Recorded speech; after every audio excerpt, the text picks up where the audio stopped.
অর্থ উপদেষ্টা বলেছেন, জনগণ কিছুটা অস্থির হয়ে গেছে, তারা সরকারের কাছ থেকে কাজ দেখতে চায়।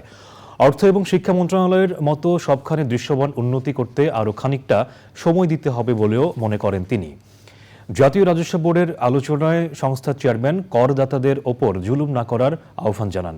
করদাতাদের উত্তম সেবা নিশ্চিত করতে সহকর্মীদের উদ্বুদ্ধ করেন তিনি। রিজভী নওয়াজের রিপোর্ট।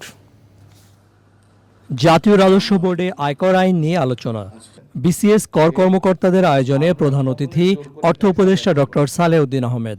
স্বাগত বক্তব্যে কর প্রশাসনের নানা বিষয় তুলে ধরেন এনবিআর চেয়ারম্যান।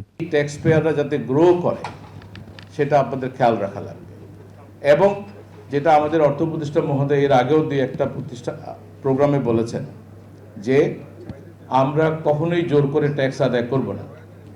আমাদেরকে যে আইন দেওয়া হয়েছে, যে রুলস রেগুলেশন দেওয়া হয়েছে, আমরা এটা পরিপূর্ণভাবে পরিপালন করে কর আদায় করব, যাতে করে কারো উপরে জুলুম না হয়।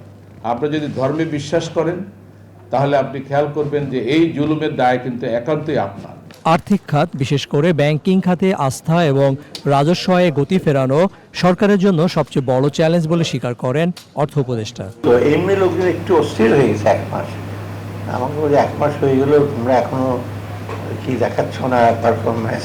যাও, আমি অ্যাটলিস্ট বলি যে আর্থিক ক্ষেত্রে মোটামুটি এই কালো টাকা সাদা করার জন্য এসে করেছি, ব্যাংকিং সেক্টরে রিফর্ম হচ্ছে, রেভিনিউতে রিফর্ম হচ্ছে। সরকার যেন কোনো রকম অর্থের অপচয় না করে, এটা হলো সবচেয়ে বড় প্রিন্সিপাল। লক্ষ্য করতে হবে আমরা যেন পরমুখাপেক্ষী না হই। একটা কথা আছে ইংরেজিতে, if your hand is somebody else's pocket, if he moves you have to move.